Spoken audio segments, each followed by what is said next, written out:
98.3 FM, the sound of Lagos.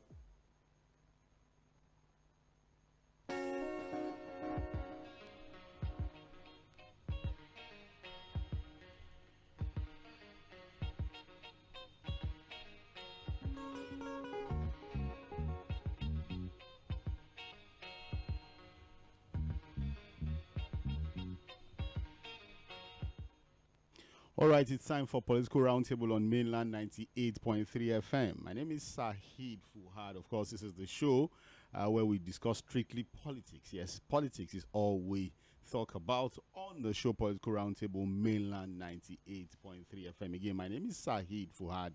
And today I'm super excited. Yes, I'm super excited because there's something very, very important in the spirit of agenda setting that we'll be bringing to the table. Our major focus today is in the spirit of agenda setting. If you remember, I think about 2 or 3 weeks ago, just after the gubernatorial elections, I said that Political Roundtable will continue to set the agenda. We're not going to limit ourselves to only talking about the problems, but we'll be looking for solutions. We'll be talking about the problems, but not dwelling too much on it, but also bringing solutions to those problems. And one of the major issues, of course, affecting us as a people in Nigeria today is the issue of having credible elections. How do we have what you can call a free, fair, and credible elections? And that particular issue has brought to the fore the need for what you can call a complete electoral reforms, holistic electoral reforms, and that is the major focus on the roundtable this evening. Nigeria is in desperate need for electoral reforms, and the question is it time to implement the 2008 Justice Uwais Electoral Reforms report? Just before the show this evening, I was having a little chat with Nurudeen Adegbenro, a regular guest on the show, and while reading through the report all through the day, something came to my mind. We actually have a report that addresses all our issues when it comes to electoral problems in Nigeria. The report is so detailed, so specific, so intentional about solutions to all of the issues of elections that we have been facing from 1999 till date. That's the Justice Mohammed Uwais Electoral Reforms 2008. We are going to dissect that report completely this evening. We'll take it one after the other. All of the recommendations have, we've taken our time to summarize all of the recommendations in that particular report. And we're going to highlight it one after the other and then bring it to the rep table to get our guests to also talk about it, dissect it, and talk about that particular report, that all-important report. Because again, the shenanigans that we saw in Adamawa State, for me, was the peak of it all. We saw the presidential elections, we thought there was a problem. We saw the governorship elections, we knew there was a problem. But what we saw in Adamawa State seems to cap it all, that indeed we are in troubled times with conducting elections in Nigeria. And I must say that we cannot continue this way. We can't have a repeat of what we have now in the next 4 years. So that's why it's important that we set the agenda this evening on how to reform our electoral process. And that will be our first issue on the roundtable this evening. Nigeria in desperate need of electoral reforms. Is it time to implement the 2008 Justice Uwais Electoral Reforms report? The second issue on the roundtable. Just only 148 out of 469 National Assembly members will be returning to the 10th Assembly. Just 142 out of 469 National Assembly members will be returning to the 10th Assembly. Are we hopeful of a more vibrant legislature this time around? Are we going to see more vibrancy in the National Assembly this time around?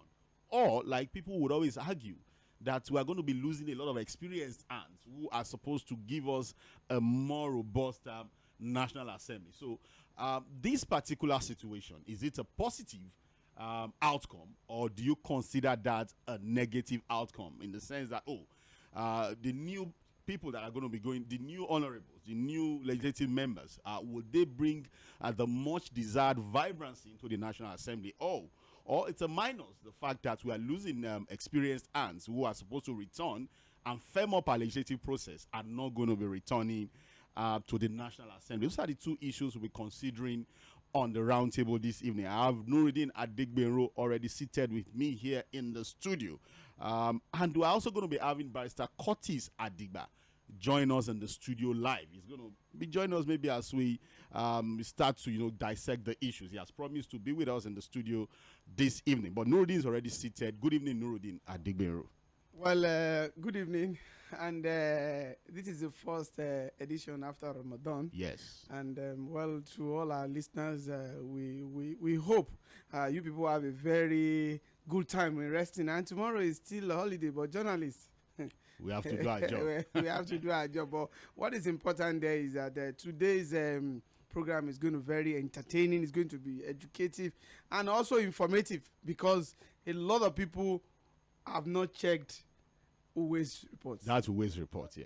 A lot of people have not checked. Since Since that report was done in 2008. A lot of people And one wonders, before I go into that report, really, the question we asked ourselves before coming on the show is that why did President Muhammadu Buhari fail to implement that report and consider it a legacy project? Against all odds, here is a president that a lot of us believe will be retiring after politics without really interfering with the process. He said it recently that, look, I'm going to stay far away from Abuja. I'm not interested, and I'll not be a distraction to the incoming government. And so, reading through the Uwais report, I asked myself, why did the President Muhammadu Buhari, fail to give Nigeria that legacy of implementing the Uwais report? You will not answer. I know we are going to jump into it. And I'm sure Barrister Kurtis will have a lot to say about that particular question. But let's just go straight to have this as an intro. Let's just set the pace for the conversation this evening. Well, since the return of democratic rule in 1999, successive elections in Nigeria have been marred by irregularities, with political players resorting to violence, thuggery, vote buying, manipulations, and corruption of election officials in order to outsmart one another with the aim of winning elections at all costs. The do-or-die politics that we play here in this part of the world.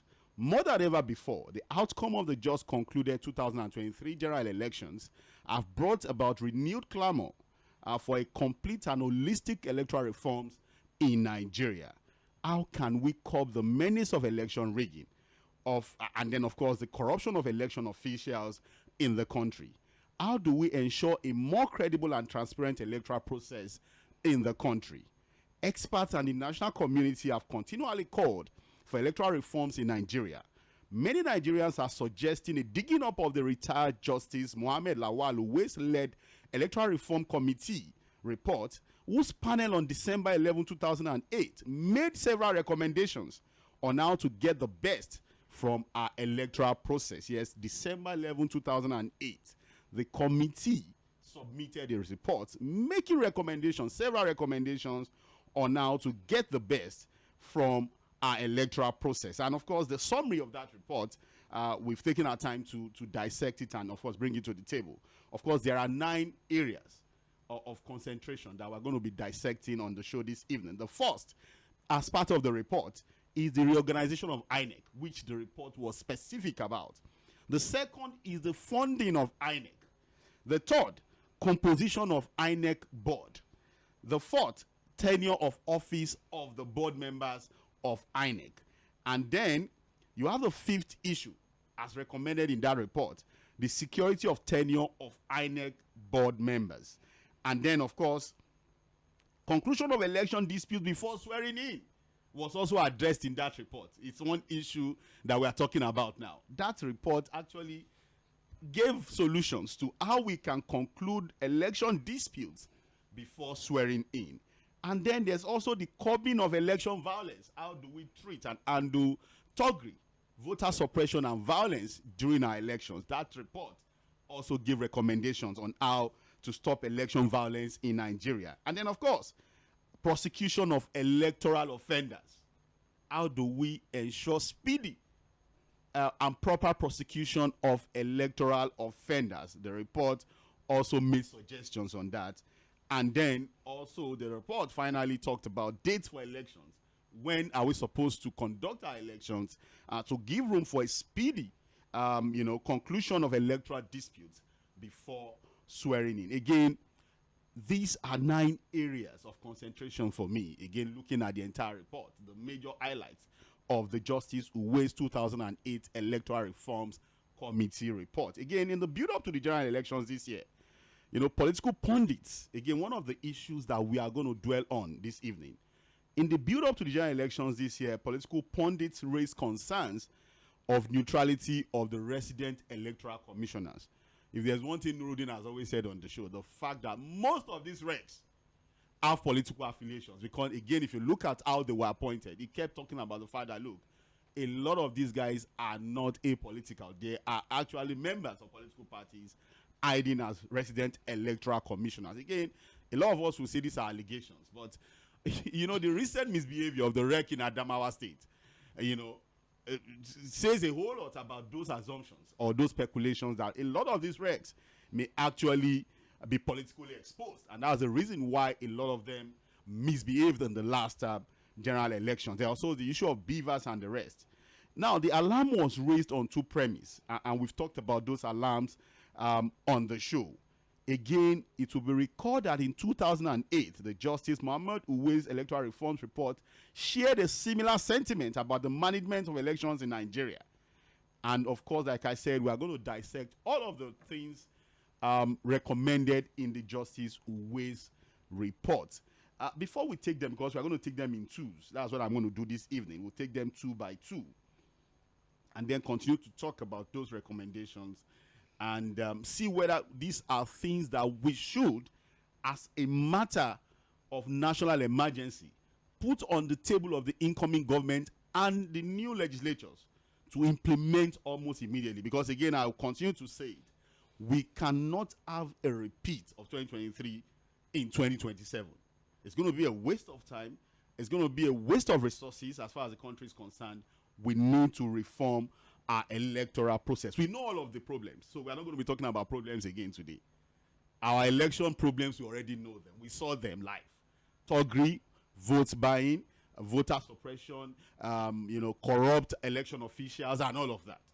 But again, the solutions as provided by the Justice Uwais Committee report. Nurudeen, how desperate are we? We're going to talk about the highlights, but just on a general note, how desperate are we to have a complete reforms of our electoral process? Well, it is as due as yesterday, because the foundation of every democratic process starts from your reform. So when the Buhari-led government sold the idea of beavers, IRF to us, everybody was just jumping up. But when you look into the Muhammad Abdullawal Uwais reports, you will know that the current Electoral Act 2022 that we have is nowhere near that particular report. Apart from those people that the composition of that particular report, because everybody was duly represented. We have journalists there, we have a civil society organization, a lot of people. And across all the states. And if you look at the foundations and the robust, and they visited all the 36 states. And they focus majorly on, they take care issue of ethnicity, they take care issue of virtually all the issues. All issues. That are the rudiment of what objectivity and fair governance should have. And that is the thing. So with that, if we can try much as possible, looking at this particular report and re-engineer it into our electoral system, I'm telling you, we will have solved almost 65% of our electoral problem going forward. Because one thing there is that the basis at which it stands, it takes out the issue of the law. It takes out the issue of the composition of INEC itself. How INEC could be independent, it talks about it. How officials, how we can get a credible individuals as electoral officials. How they can also write and apply for the job. How they can be screened. Who is going to be appointing them.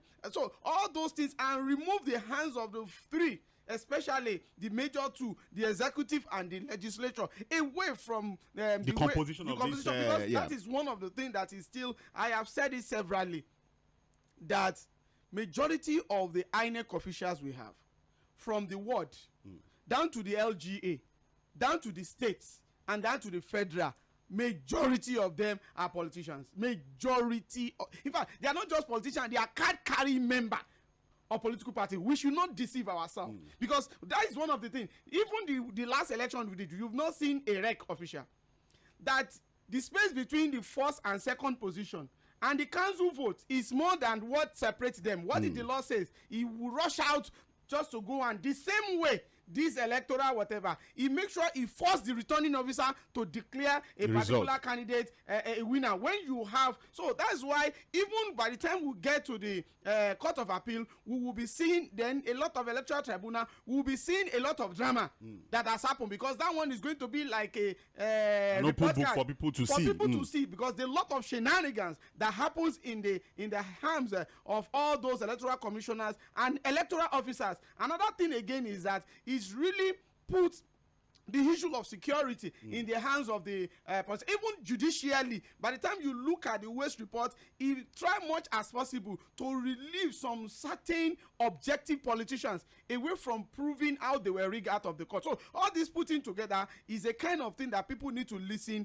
and understand it perfectly and push it forward the way we are setting the agenda. Again, it's about agenda setting, Nurudeen. And again, I really want our listeners this evening to dwell their mind more on solutions than wanting to talk about the problems. Yes. Because again, I think the way to move forward as a country is to begin to look at the next election cycle. Yes, we agree that the courts would complete the cycle. Winners are going to emerge. The victories are going to be affirmed. Victories may be cancelled. But I think that beyond all of the results that we're going to get from the court processes, we need to make it a matter of national emergency and policy that the incoming government reform our electoral process. And if there's any document they should be looking into, it should be Justice Uwais' report of 2008. Again, we ask ourselves, why did President Muhammadu Buhari fail to implement that report? Why was he looking for ways to ensure credible elections by coming up with the Naira redesign, by looking at things that eventually did not solve the problem, when there was a document lying somewhere that he could have implemented and given Nigeria a legacy? That's one question I want Nigerians to have at the back of their mind. But let's just go straight to specifics as recommended by the Justice Uwais report. The first, like I said, we're going to take it in twos. We'll take each, two by two, and then, of course, we'll analyze and talk about those recommendations, and then we'll begin to at least be able to make a sense of what we have in the Justice Uwais report. While aside to do that, I have the pleasure of welcoming into the studio live Barrister Kurtis Adigba. Like I said, he promised that he was going to be in the studio with us today, and he has just done that. I'll allow him to catch his breath, and then while I'm, of course, giving out the first two recommendations of the Justice Uwais report, of course, I'll bring him in to now make his contribution. Now, the first issue, like I said, we've, of course, broken it down into about 9 major issues: reorganization of INEC, funding of INEC, composition of INEC board, tenure of office, security of tenure of INEC chairman and members, conclusion of election disputes before swearing in, curbing election violence, prosecution of electoral offenders, and dates of elections. Let's start with reorganization of INEC. In the report, it was recommended that INEC should be organized and repositioned to ensure its independence and professionalism in the conduct of elections in the country. The 1999 Constitution should be amended to ensure that INEC becomes truly independent, non-partisan, impartial, professional, transparent, and reliable as an institution, and in the performance of its constitutional functions. INEC should consist, now the recommendations, of a board that formulates broad electoral policy and direction for the commission, and a professional or technical election management team to handle the actual conduct of elections. That's on the reorganization of INEC. The second one, funding of INEC. Section 84 of the 1999 Constitution should be amended by adding subsection 8 to read as follows. The election expenditure and the recurrent expenditure of INEC offices, in addition to salaries and allowances of the chairman and members mentioned in section 4 of the section, shall be first charged on the Consolidated Revenue Fund of the Federation. So again, INEC should be part of the general payment structure of the country. That's what that recommendation is saying. Barrister Kurtis, it's my pleasure to welcome you to the Political Roundtable this evening. Again, we are looking at the Justice Uwais 2008 recommendation. And the question I asked Nurudeen before you came in, I'm going to ask you that question, and then we'll take the question, we'll take these recommendations in twos, is how desperate are we in need of electoral reforms in Nigeria? How desperate are we? We are not desperate. Okay. Those who benefit from this system are not desperate. In fact, they want it to... For us who did not benefit. Well, you are in the minority. Okay. Unfortunately, you are in the minority. Even those who are the victims of the system are hailing the system. You see, of all that you read out, there is one that you did not talk about, and Uwais also did not talk about it. Okay. Which is the role of the military. Security. As security agents in our election. So many candidates have complained about how they lost because the military, in some places, were actively involved in snatching ballot boxes. So with all these reforms, all these things that you have listed out, let's assume that we've done all this. Since INEC is not responsible for security in the country, and the security people, for whatever reason, decides to take instruction from their bosses who have made up their mind and compromise the process. And compromise. How are we going to get that done? How will all these recommendations make sense? Or how can they be effective? So our problems are so much that you don't even know where to start from in solving them. Look at the governor of Zamfara. And so far nobody has come out to contradict him. He said, for years I've been crying out, send me the military to combat banditry and terrorism. I didn't get them.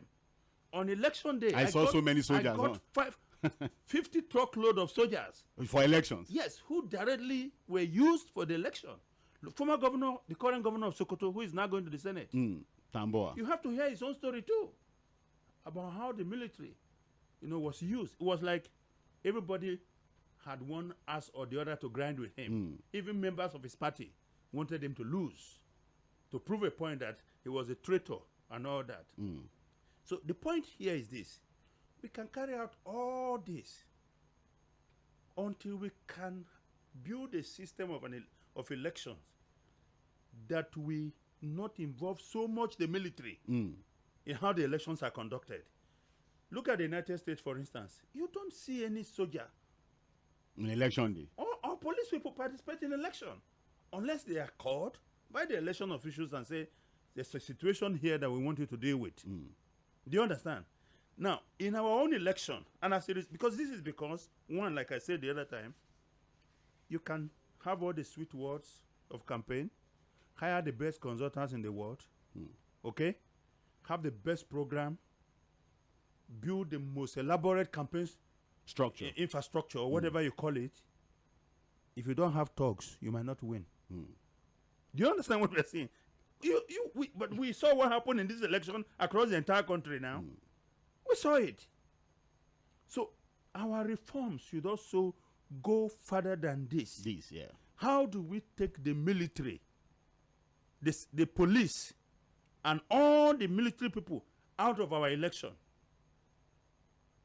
Do you understand? I'm with you. Okay. How do we make our election more scientific to prevent? Because you see, even if you do, no matter how scientific you make the election, look at what happened in this election, where some people were not even allowed to leave their homes to vote at all, to go and vote. Those who were allowed to leave got to the polling booths and they were told, if you are not voting for this party, don't try it. And policemen were there, security people were there, and they didn't do anything. And then we were told, oh, what do you expect unarmed policemen to do? To do? Again, look at this. You look where you roundabout, where you turn before I could get to your office. This is a Sunday.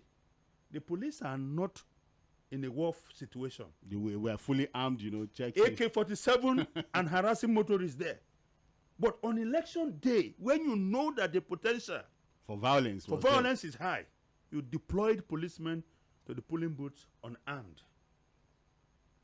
You remember the days of Tafa Balogun as IGP, where governors knew that for you to win, all you needed to do was to have Tafa Balogun on your side. On your side, yes. And you are home and dry.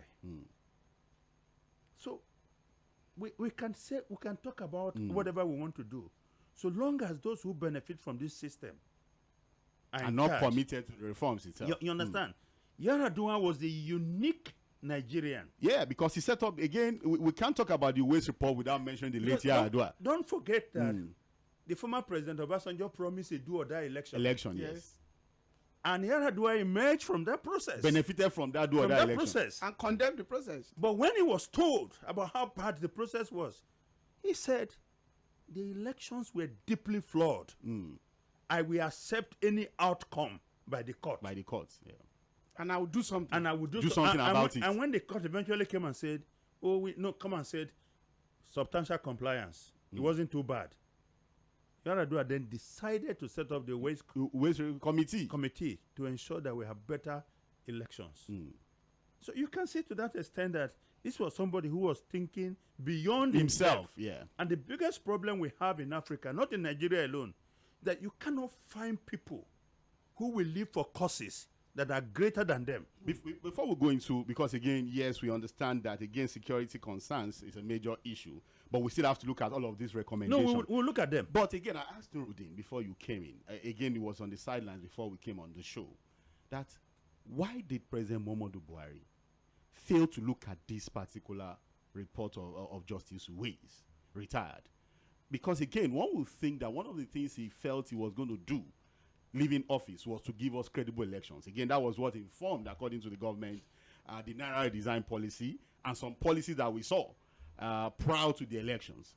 But I think that this is a more robust report that could have given us a better outcome with our elections. Why did you think it looked away from the Justice Uwais report? Honestly, if you ask me, who I go ask? Because I thought you were closer to President Buhari than me. I just do my innocent job, yeah. But really, I wonder. This is a president who decided that he will execute and finish all abandoned projects. Physical projects. Rail lines, roads that were abandoned. He said he will not start a new project until he finished them. But how this escaped through the cracks? This one. Which is probably the most important for the country. Yes. And some other important... In fact, some people also talked about the Jonathan conference report. Yeah. Because it's not everything there that's completely bad. You could have also... So I think that the president promised a lot of reforms. And he probably carried out some reforms. But they were not deep enough. Look, one of the things he promised to do was he was going to sell majority of the presidential fleet. Because he didn't think that the country was rich enough to own them. But of course, that also didn't happen. No, again, his officials have explained that some helicopters were given to the police and so that formed part of the presidential fleet. Helicopters were not the issue we're talking about. We knew it was the aircraft, really.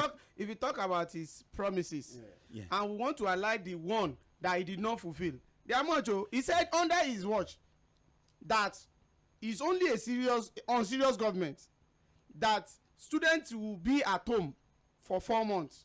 But under his watch, our students were at home for 8 months. So there are many promises that I did not. There are many. So you have no explanation to how this missed thing, how this escaped. Well, I think the only informed guess that I can make is that those, you know, in the course of the week, I put out a post that said one blind spot of democracy is that those not elected actually govern those who are elected.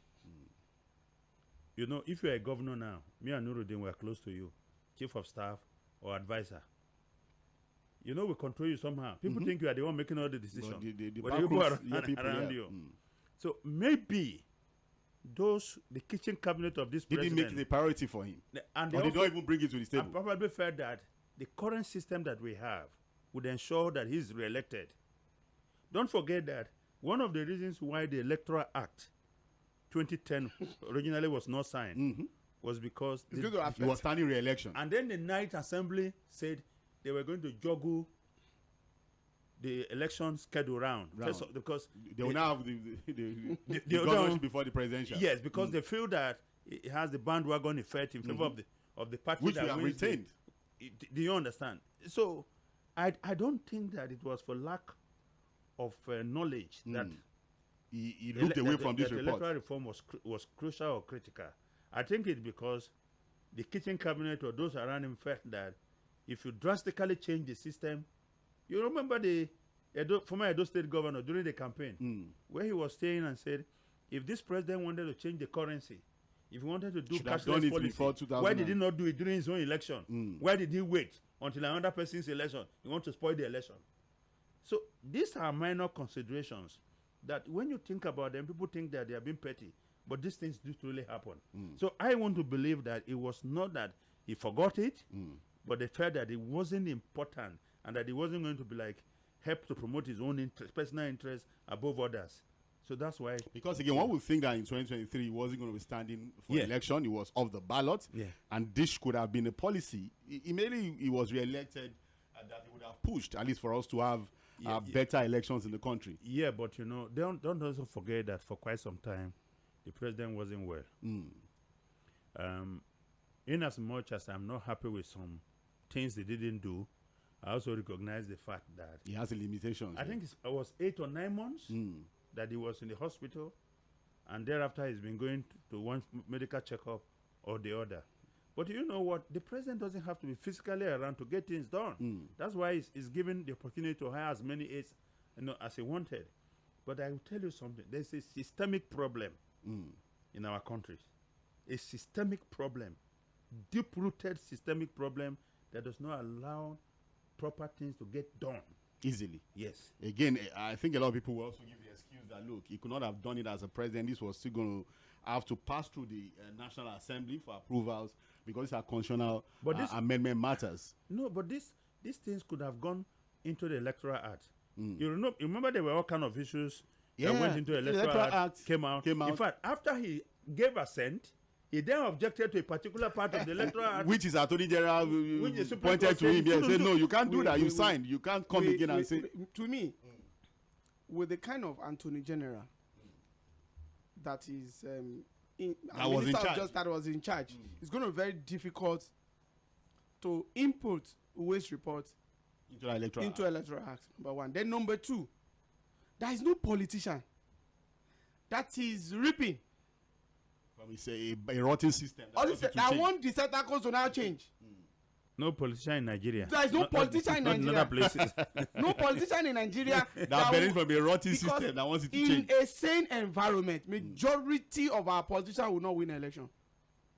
If we go by the electoral process, elections, even the one we have, if all the processes should be, none of them, all those one bragging, I'm using six time in the National Assembly, I'm winning re-election, none of them can even win a local government election on a good day. On a good day, when you remove the issue of thuggery, when you remove vote buying, then the inadequacies of the electoral officers they have as a member of their party, they turn them into electoral officers. So look at the way how the wreck of Adamawa. Useless section 25 of the Electoral Act is missing now. What is it? It just disappeared. We are told it's missing. You know, at times in Yoruba, ọmọ ọlọ́mọ, ọmọ ẹni lèèyàn máa ń létí kò kì í bá. Tí ẹlòmíì bá ba ẹ lé ọmọ ẹ, àlébó lórúkún ni. It's only when your child does something wrong and you want to pursue your child, it's because it's your child. You want to overtake him. You even want to catch him. But if another person help you to run after your son, please don't tell anybody. but on a very serious note, they don't want to find him so that he will talk. But on a very serious note, that's another point of. You understand?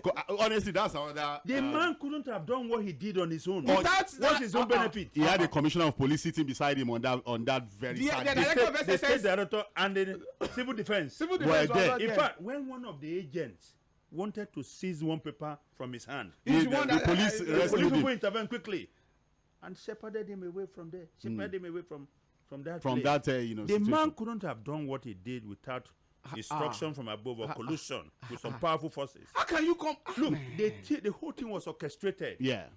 Look at how efficient he went. As soon as he made an announcement, the so-called winner gave an acceptance speech. And why Somebody that declare you winner. No result, no figure. you know why that issue was being debated? The same person went to court to get a judiciary A review. in review of that pronouncement. so why would you want to find a man? Because ultimately We have to find him. ultimately he will speak He said he's and missing. say, where is he missing? And the IG since that day cannot declare him wanted. Where is he missing to now? They said when he's you, missing. When you do such things immediately, I'm working with what they are saying. they put you under You security remember surveillance. that Madam Ayoka? Madam Ayoka also went away at that particular time. What did the IG did? Declare him wanted, and he later come back. You remember Idosi? Yes, so he does he votes, yeah. So automatically, by this time, even before this time, apart from moving the commissioner of police from that state to another state, that one he was has not simply solved problem. redeployed. What they supposed to Is be that done? punishment? So If you, and that if is you the thing. employ a commissioner from one state to another, is that Well, punishment? well, again, like I said, I don't want us to dwell too much on the problems. But let's go go to the let's other go issue, to Joe. the Uwais reports. So we talked about funding of INEC. I think the report also talked about the composition of INEC, reorganization, talking about board members and all of that. Again, what would you say to these two? Like I said, we're going to take it in twos. What would you say to this composition? The first one is the funding of INEC, which the Waste report was recommending should be completely independent. It should be consolidated, so they just get their pay like normal civil servants. And then it also talked about the First fact charge that on the consolidated. revenue. And then, of course, he talked about, INEC having a board. A board, taking charge of INEC, not necessarily appointing, Fantastic. nominees of the president. Fantastic recommendation. But the promise and the practice. There's a problem between the promise and the practice. So you put the INEC funds as first charge on consolidated revenue. But there are people who control the consolidated revenue. Again. You have the Minister of Finance. Okay. So the National Assembly, of course, don't have problem because the budget is already guaranteed. But there has to be a release. And that funds is not going to release itself. Now, the Minister of Finance and all those in the financial architecture of the country are all appointees of the president. You see, why I'm pointing all this out is that I think we need to make one major adjustment. Okay. And that adjustment is first and foremost mental Adjustment. and mentality.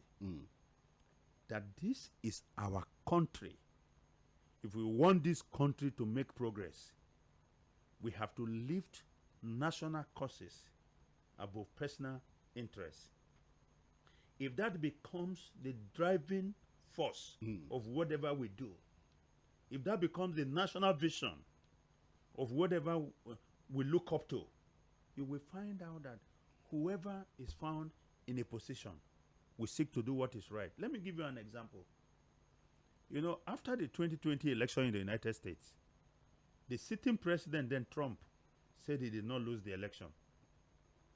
And so he went out attacking electoral officials. In fact, in some states, he invited members of state Congress to come to Washington so that they can change the electors from their state. He tried all kind of methods. There is an office in the presidency that is responsible for Mediation and transition. Transition, okay, yeah. the organized transition. That office will provide a budget for the incoming president. That office will give them a space within the White House and all the administrative buildings around, the Eisenhower building and all of that, so that they can inject their own people.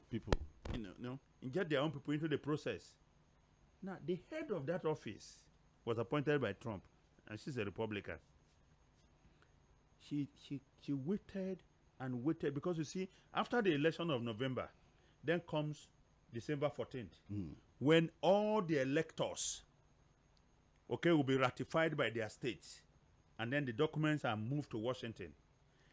Then January 6th is actually when the president is elected by the electors. Electors, yeah. What happened in November is an election to elect electors, state electors. Now, what Trump was trying to do is to see how those electors can go rogue. On the process, yes, by changing the vote of their states from either Republican or Democrat to him. Republican, yeah. Do you understand?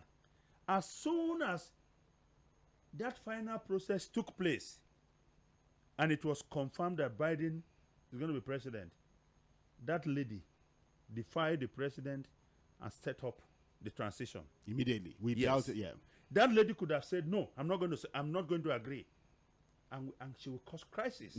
So you saw a system that was functioning that created two parallel roads. One was easing out the outgoing president. Yeah. The other one was bringing in the new president without any friction. Without any friction. That's what we need in this country. Those who will stand up for their country and say, look, yes, I was appointed by this social president. I came in as a result of recommendation of social person. But now, on this chair, I'm sitting here. I'm a servant of Nigeria. And I'm going to do what is right for the country. So, it is good that INEC should draw his fund from consolidated revenue so that the president does not need to give necessary approvals, and for the INEC to see the president as the one who gives them fund. So they have to do things. That was the purpose. But like I said, there is a gap between the promise and the practice. And so every time they needed fund, the INEC chairman had to go to Mr. President to hold meeting and say, we need such amount of money and all that before it can be released. So that's some level of influence. That has to be codified. Codified, yeah. Yes. Then you talk about the board. Now, except for nomenclature, does INEC not have an organization or a body that performs the function of a board today? Because you have the national chairman, you have federal commissioners, and then you have the REC. And then these RECs, RECs are working in conjunction with the returning officers of their states. So to that extent, that body at the national level that sits to take decision on what INEC needs to do can't be let me just come, because again, there's something about the composition of the INEC board now, as recommended by the Uwais report. He said the membership of the board of INEC should consist of the following. Yes. A chairman who must be a person of unquestionable integrity, a deputy chairman who must be a person of unquestionable integrity, and a female. And I'm coming to that. He said, however, the chairman and the deputy must not be of the same gender. He said 6 persons of unquestionable integrity, 2 of whom must be a woman, and 1 of whom must come from each of the 6 geopolitical zones of the federation, 1 nominee of the civil society organizations, working in the areas of elections and accredited as proposed by political party registration, then also a member of the Judicial Council. Must all be members of the board. I want to task you, Nurudeen. Give me 6 names of Nigerians without questionable integrity. It's not completely definite, but Nurudeen. Well, one thing there is this: it is not. We are not as bad as by Sarkozy things. No. I did not condemn. I said, please help me. Give me some names. I'll give you Nurudeen Adegbenro. That's all. You know why I'm saying this? At least one. You know why I'm saying? I don't want to put myself there. You know what has been our problem. Yes. It's not that we don't have good people in this because country. I knew you were talking about individuals who take the nation above their own interests, and that's coming out in the recommendation too. It's not that we don't have good people in this country, but they are overawed and overmatched by the bad ones. Do you recall one minister of education, I think Professor Grange also? Yeah. You remember her name? Was Minister of Education. Yeah, Grange, during Obasanjo's time, I think. Yes. That time there used to be this practice where budgets are not executed and the funds are left until the last month. And then the other thing is moved. And then just like the contract is flying everywhere now. Right now. That's what they do. Last minute contracts. And then the money must be spent because they don't want to return the money.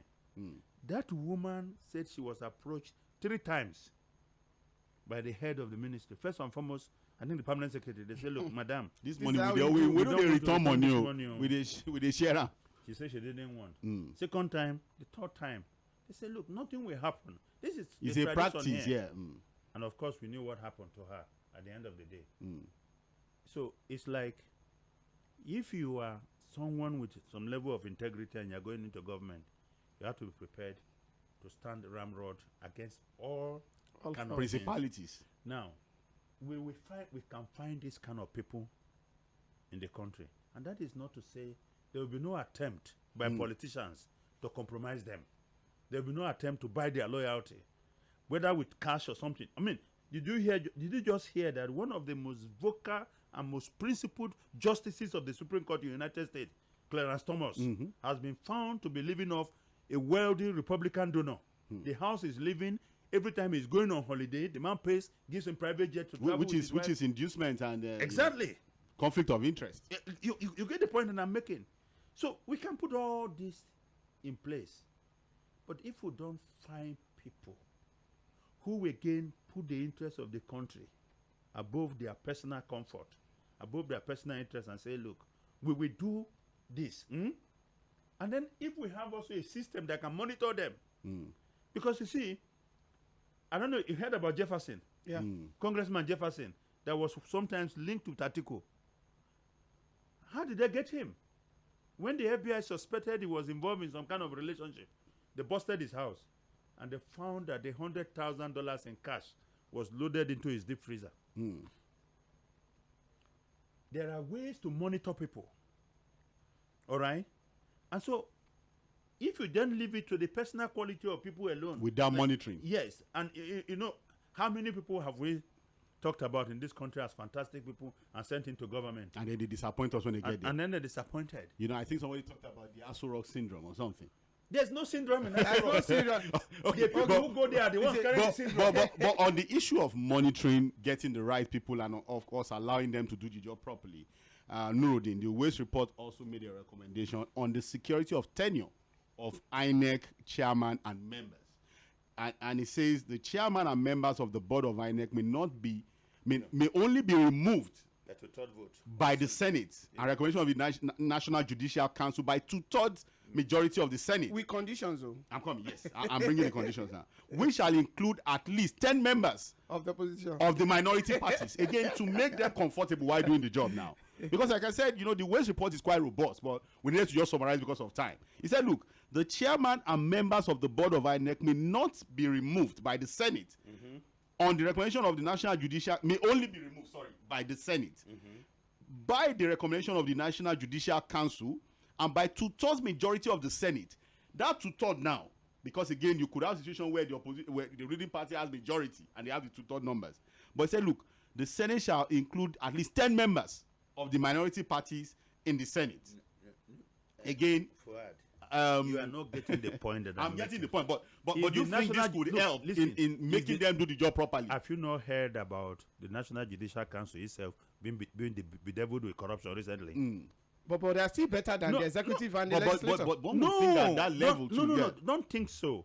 Let me tell you, the focus has never been on these organizations. The devil is in the details. Do you understand what I'm saying? Do you know, okay, the former Chief Justice of the Federation that resigned, you know why he resigned? There were accusations against him by his learned brothers that things were not right. He said he was sick.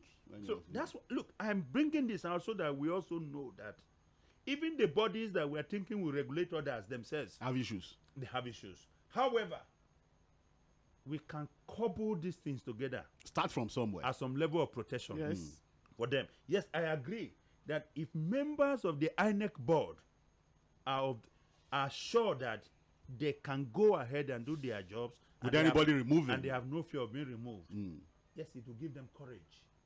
And it will give them the strength to do their job. But you know something?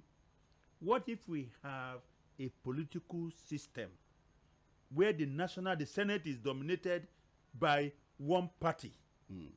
But here it talks about 10 members of the opposition being part of that 2/3. Yeah. Within the National Assembly, you know, the Senate is a hierarchy organization. Yes.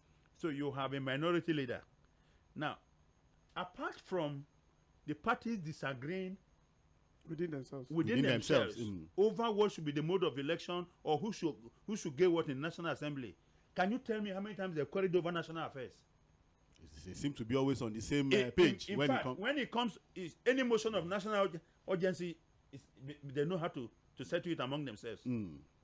It's not difficult to get 10 members of opposition to join this They know- two-third. What are you talking? When politics come to I real think politics. until we can firm up our resolution As about a what we want, people. as a people, what we want to do for our country. Go and look at other countries, how they were. Lee Kuan Yew, you know the battle he fought in Singapore. Today we talk about Singapore. It didn't happen by There chance. were even attempts by foreign organizations and foreign countries to destroy him using their media. He took those media organizations to court, won cases against them, extracted huge damages. Some of them ran away from the country. He knew where he was going. He paid the price. Today, I was attending a meeting online just 3-4 days ago, and our association were thinking of holding some meetings in some countries in Asia. And there were countries that were that were mentioned. And we were told that we can't go there because by their ratings, they don't even have up to 50%. You know, they don't meet up to 50% as democratic nations. Singapore was listed as one of them. And that's the reason why we can't go there to hold meetings. So what I'm saying in essence is that nations that have developed made sacrifices. And that's why I've always been asking people, is democracy a political system or an economic system? Do we choose democracy in place of development or development in place of democracy? The people will tell you there's what they call democratic development as a policy. So you understand what I'm saying? Look at some of the countries that did not practice this Western style democracy. And they are doing very well. And they have done much better. In fact, Nurudeen, because I was arguing with a number of journalists recently that, look, have we noticed, again, this is not to say democracy is bad, but we need to ask ourselves that, look, let us look at developing nations or underdeveloped nations in the 60s and 70s. All of them, from Asia to Africa, and then, of course, the Latin America and the rest. The countries that have moved from underdeveloped to developing and developed now don't practice democracy. None of them. No. Let me tell you what the problem is with our democracy. So we ask ourselves. Let me tell you what the problem Yes. is with our democracy. It is how we got it and how we are practicing it that is the problem. The United States of America did not start wholesale democracy as they wanted us to practice it. Universal suffrage. Yes. One man, one vote. For instance, there was a time in America that women couldn't vote. Yeah. Black people couldn't vote. You know, you told me about weighted votes. Yes, black people couldn't even vote. Even those black who could vote at some points, must be owners of properties and must be paying taxes. If you go to England, the same thing. It wasn't until the 19th Amendment that women were allowed to vote in America. Now, the 1965 Voters Protection Act of 1965 was what finally removed the hindrances or the restrictions against black people to cast their votes in America, which meant that those who were voting at certain stages in America, all right, were people who understood the issues. So they had already put the structure and institutions and they had built in their place country. Yes. before allowing for everybody to start to. Now, you can also make the argument that apartheid morally is evil. But you know, South Africa developed. It reshaped the minds. Look at what happens now. Now that we have universal suffrage, so It's what has happened with is the blacks as when they the came, dominating when they voter came population. here, they said no. Everybody can vote. In Africa, it must be one man, One one vote. woman, one vote. That's where we have the problem. So there are countries in the world that have weighted Up till voting now. system up to now. Weighted, in the sense that a man's vote can count for 5 depending on his. So not the vote is not of the same value. None of the same value. And then there are also countries with compulsory voting laws that everybody must vote, except you prove that you are sick.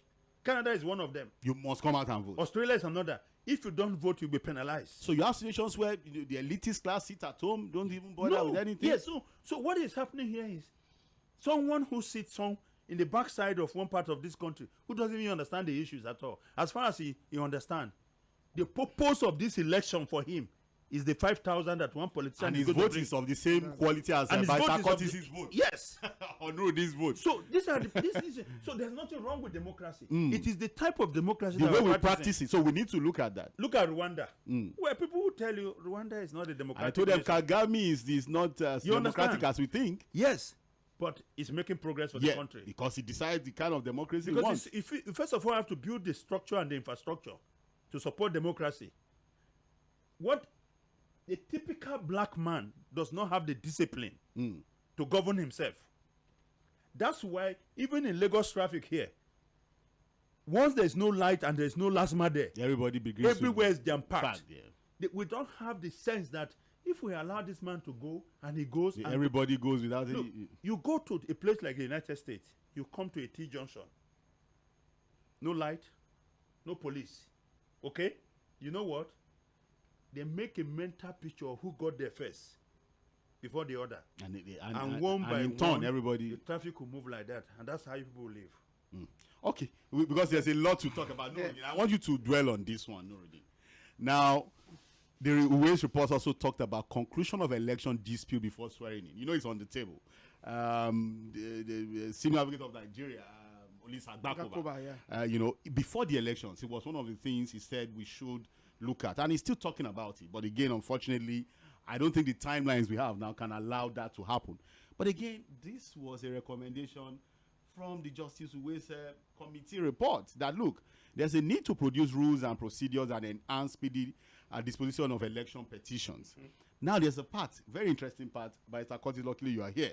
He said the law should shift the burden of proof from the petitioners to INEC to show that disputed elections were indeed free and fair and complied with the provisions of the Electoral Act. So the burden of proof now should move from the petitioner to INEC. INEC can't prove that. But that is what the recommendation is saying. And the funny thing is that even though INEC is not the one being sued, INEC has hired 9 senior advocates with about 3 billion naira budget. 3 billion. You know, but Nurudeen, do you think that we should look at it? Because again, to now allow this to happen, he now said, look, we should conduct the elections 6 months before swearing in to allow for cases to be concluded before. Do you think it's something we should put on the table and look at? It's one of the things that we need to look at. Don't let us deceive ourselves. The 4 years that elective politicians use, the 4 years they use, technically, they used 1 year and 10 months. Out of the 4 years, they used 1 year and 10 months. Let's say round it off 2 years, because the first year of any governor is jamboree, probing this. And look at President Muhammadu Buhari using 6 months to even form a cabinet. There are some certain parastatals. It was early this year. They are just forming some. In fact, there are some that have not been formed. There are some that they form, they remove, they replace. Look at what is happening in the issue of Alarume. One thing there is this: if we can do that, 6 months before 6 months, it's possible. Because even the 4 years too is too much for a term for somebody that wants to perform with the level of performance that we've seen from. Okay, let us look at the issue of Lagos-Ibadan Expressway. From General Olusegun Obasanjo, 1999 to 2007, Jonathan and Yaradua, let's say 8 years. That is another 8 years, making 8 years. That is 16 years. President Muhammadu Buhari has used another 8 years now. That is 24 years, and the road has not been finished. Not a new road, just it's not a new road. So automatically, what is important now is that if we can have 6 months or 7 months before this way, in that case, then we need to now have. Because there are some certain things that goes around tribunal. The only just problem I have is the issue of INEC defending the outcome of the result. I'll give you an example. In Lagos State here, during the local government election in Lagos State, the last local government election, one particular candidate went to court, went to tribunal on that particular election. Could you believe that by the time he got to court to ask for them to really look at the material they used? You know, ordinarily for a local government, they're supposed to streamline it word by word. Word, yes. He said by the time he got there, to check the material. the material that is meant for one word, they've seen the one of another local government that is far away. Inside that particular one, they've missed everything. Either they did that intentionally. Is it the same INEC? I'm just using LASEC as an example. Oh. It's a state electoral commission. So can you compare it now? Then another one again is just imagine if this barrister, thank God that Barrister Kurtis is here, a barrister, a learned colleague of yours, the Adama man that messed up section 25 electoral act, is the one that will now defend, because it's the one that will give all the relevant materials, what as the custodian, whatever, that is going to defend that kind of election, the way attitude that he is. Then another one again is this. I have said it. I believe that we need to do something to our electoral officers.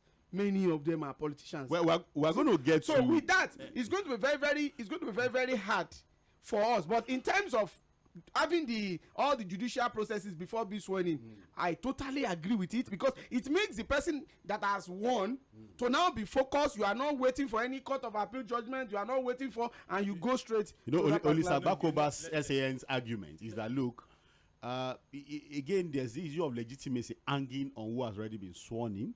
Apart from that, the idea of having access to state resources and all of that, why petitions are valid points. But what of this recommendation by Uwais? These are valid, extremely valid points. But I'll tell you something. To prevent the ore from snatching the chick, don't allow it to swoop. Once it swoops on the ground, no matter what, there's nothing to stop. So even if it's 1 year, it will not. So the problem here is this: is lack of political will to do what is right for the country. Look at Kenya. The Kenyan presidential election results were disputed. Okay? William Ruto against Odinga. But the Constitutional Court of Kenya expedited the hearing, resolved the issue before Ruto was sworn in. I have been an advocate that the Supreme Court should be the only court that we adjudicate on the outcome of the presidential election. Once the results are declared, if you are not satisfied, go and file your petition at the Supreme Court. Do you understand? Those, after all, it's going to end up with the Supreme Court anyway. So let's make it fast. Let's make it fast. Instead of going through the route of appeal and then... Yes, these guys within 30, 40 days, they'll finish the matter. Don't you think allowing for multiple levels of hearing is a way to ensure that justice is properly carried or not miscarried? No, because you see, whatever those lower courts will do, we will still go to the Supreme Court.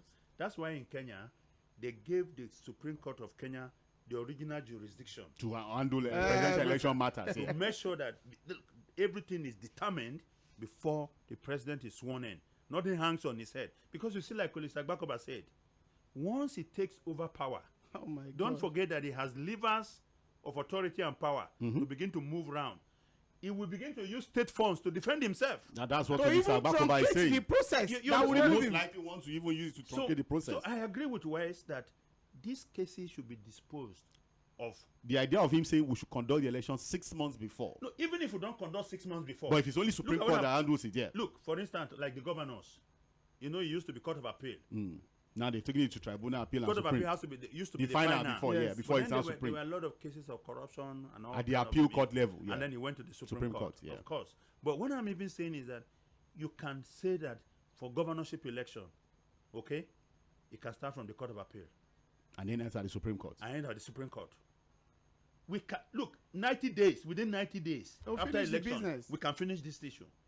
If it's going to be redone, they will be redone. Because the justices must understand that this is a prima national issue. Assignment, yeah. This whole idea of a governor is sworn in already, okay, and then he's using state resources to defend his mandate. And every time judgment is given in his favor, there's thanksgiving in government house. You know, and they will be rallying. Yes, and they spend so much money on it. So I believe that these things are important. Okay, now. Can you tell me that as of today, as we are talking now, if Peter Obi, Atiku Abubakar, Rabi Okwakwaso, and all of them, the Supreme Court can consolidate all their cases together into one and deal with it as a consolidated hearing once and for all. Yes, then it's also individual. The Supreme Court is also the Constitutional Court. It was the interpretation of the Constitution as the Electoral Act. The matter is put to bed and put to rest. And it's even giving chance a situation in which there is going to be a repeat of an election, or there is going to be a dispute area within that frame of time. You know, it happened in Kenya again. Yes. When the first election was election Yeah, was the first annulled one, yeah. between Uhuru Kenyatta and the same Raila Odinga, yeah. They annulled the election and they called for a fresh election. All within the same period before the man was sworn in. So it's not impossible. We can actually, it can be done. Again, like I said, we're trying to set an agenda on the show. So if it can be done, I think we should continue to talk about it. That look, we should dispense of petitions before swearing in. Yeah, because again, I think it makes our electoral process better. I agree with that. And then it solves the problem of legitimacy for elected officials. Cut out the Court of Appeal from presidential election. They just have to let the Supreme matter Court. go to the Supreme Court straight, original jurisdiction. All right. Okay, I think the final thing we're going to be looking at on the Uwais report is the prosecution of electoral offenders. Because that's another major issue. I think there's a confusion now between the police and INEC. I think the police said, look, we arrested about 700 persons for different electoral offenses. We've interrogated them. They've been granted bail, and we've submitted the names to INEC, who has the mandate to prosecute them. So you have that confusion. I wanted to say something and I forgot. Okay, right. You know, Nurudeen mentioned the fact that elected public officials don't have enough time. Really, I think you said it was 1 year something. Yes. Because when you factor in preparation for the election, and then we're investigating this and all of that. Yeah. There is this Zambian woman. Her name is Dambisa Moyo. She wrote a book titled The Edge of Chaos. And she described something as short-termism. Short-termism, she explained, is the short time within which elected public officials had to deliver before they seek another term. And so, as a result of that, they don't go into real projects that can touch the lives of the people. They want to do things on the surface, you know. Just to buy time and, mark the road, do fanfare. So that people, you understand? So they don't really get. And so she feels that instead of, 2 terms or 4 years, like it's done in the United States that we copied from another, the African countries should learn to embrace a term of 6-7 years. One term. So the man knows he's there for this period. If he wants to leave a mark, leave a mark. If you just want to steal and go, steal and go. Barrister Kurtis, I would disagree with that too. Those people that have not used 7 years, they've turned themselves to monarchy. By the time they are now, the only thing there is that if it is 5 years, one single tenure and go home, let it go round. Just 5 years. It's the same thing. That's what he's saying. No, the 5 years is still okay than 7, 8 years. But there are countries in Africa that have 6 years term. Yes. And some have 5 years term. What she's saying is that instead of making them feel that within 4 years you are up for another election, it's just like what happened in the United States. As a senator, once elected, you have 6 years term. But as a House member, House of Rep, you have 2 years. Because you have to do the midterm elections. You have to, so every 2 years cycle. But there are people who say, look, the idea of having a second term is the reason why, on their first term, they are made to really perform. Because they know that. How many of them really perform? But the problem now is the electoral process. Because they will now manipulate the process. So it was supposed to be a verdict on their performance. It's a difficult, it's supposed to be a referendum on their performance. Yeah. It's a difficult issue, really. Because when it comes, let's say you are elected governor now, you have your eye on second term. So even the projects they are executing, they have to be projects that will give you a lot of funds. So you go for white elephant projects and all of that. Exactly. That is now. There are states with airport, they have no drinking water. I keep saying that, Look at Ekiti. The airport without routes. Only one military aircraft that could land there. That one even. Look at the flyover in Lokoja. The flyover in Lokoja. The flyover that ordinarily I can jump. By Kurtis, I served in Taraba State. Okay. And at the time, Jolly Yame was the governor. At that time, only 4 local governments had public power, was connected to the national grid. At that time, it was building an airport for that state. And at that time, when Danladi Sontai came in, he bought a plane for the state government. And he was flying around. And he was piloting himself until he crashed. with it. So you see, this is the point that growing up as a young man in Benue State, I grew up in Otopo. We had pipe-borne water. Water running. Yes, Streets. running. Even in Lagos. Under the military. Where is the Sir, pipe-borne water in Lagos now? Sir, to God who made me, when I was small, till I get to maybe SS3, in a room that I live, I don't have where people keep water and I will drink. Because the pipe-borne water I will have run one big cup. It's outside. Just go there, take water. from the tap, from the public tap. That's the My thing. brother, without borehole today, Nobody has water anywhere. water. Even No, in Lagos. No, even in government house. All right. It's Let's because I want us to move to the second issue. There's something about prosecution of electoral offenders, and the recommendation was that the Electoral Act, then 2006, but now we should amend the Electoral Act, that's recommendation, to establish an Electoral Offences Commission to perform the following functions. Now, enforcement and administration of the provisions of the Electoral Act, investigation of all electoral frauds and related offences, coordination and enforcement and prosecution of all electoral offences. I think it was sometime last year, that INEC themselves made that call that there was the need to have a special commission to take care of election offences. I think there are also political experts who have said we should also have special courts to take care and dispense quickly of election processes and offences, because like I said, I think there's a simple problem now. Everyone are arrested now for committing one electoral offense in the last election. The police is saying that, look, we have a name already, about 700 of them, even though we thought that it should have been about 10,000 if you look at the widespread cases of violence and all of that. But let's not even look with 700. What they are saying is, look, we've handed it over to INEC for prosecution. That's for some people. They handed over to police. Police said they've now done their investigation and they have now given the names back again to INEC for prosecution. How? Now, again, a lot of back and forth there. But what I'm saying, sir, is do you support that we have an Electoral Offences Commission and then special courts to take care of electoral offences as recommended by the Uwais Commission? We like layers and layers and layers. So if a man goes out on election day to attack people violently, is he not guilty of assault?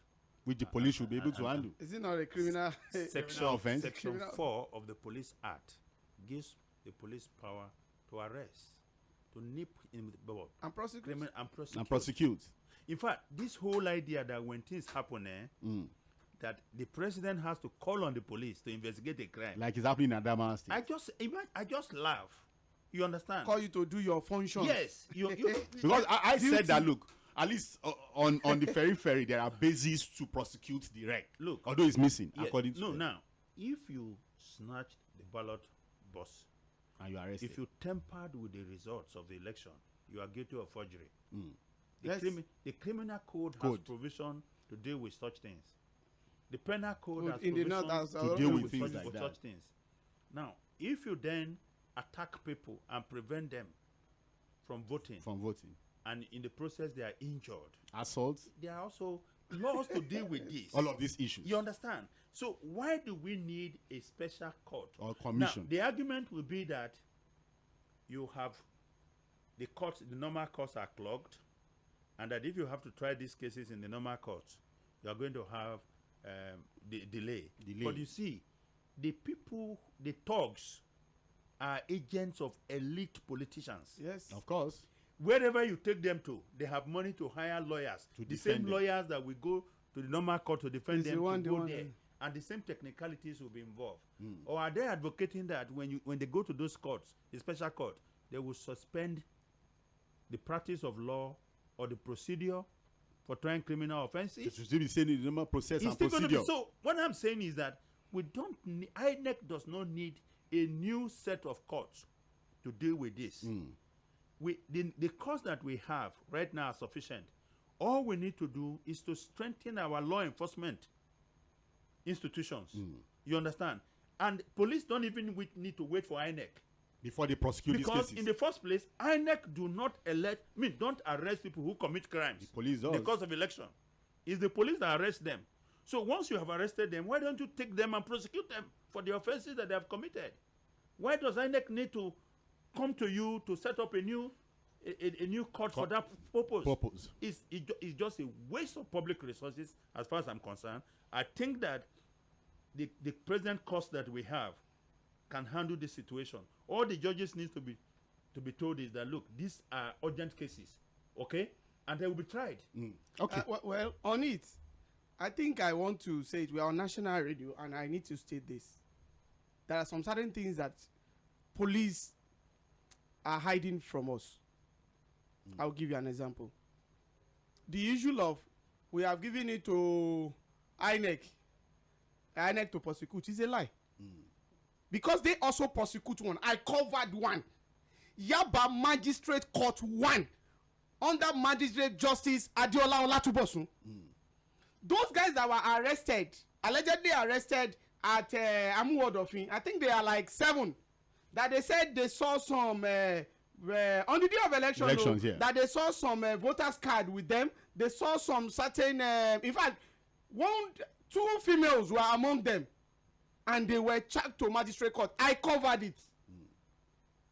Which part of one that the police is saying they've handed over? Because one thing there is this, another thing again is this.